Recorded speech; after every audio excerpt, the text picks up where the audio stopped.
Hello বন্ধুরা, এই একটা আমরা মন্দির করছি, দুর্গা মন্দির।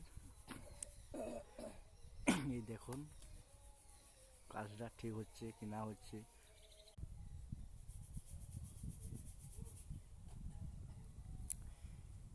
এই বন্ধুরা দেখুন,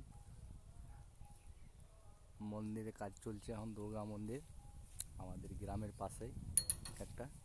কাজটা আমরা করছি খুব সুন্দরভাবে। দেখুন পুরো ডিজাইন আছে চারি সাইডে। সামনেও যাচ্ছি, ভেতরটা ফিনিশিং হয়ে গেছে, এখন বারটা পুরো বাকি আছে। এই যে দেখুন,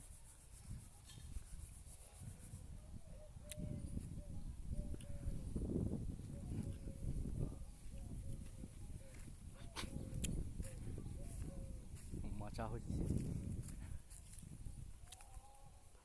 ক্যামেরাটা ঠিক আসছে না এখন ভালো করে।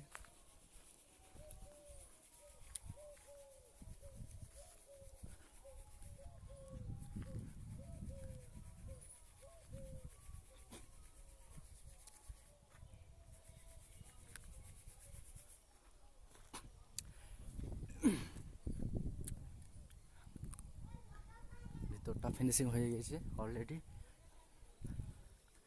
এখন বারটা চলছে।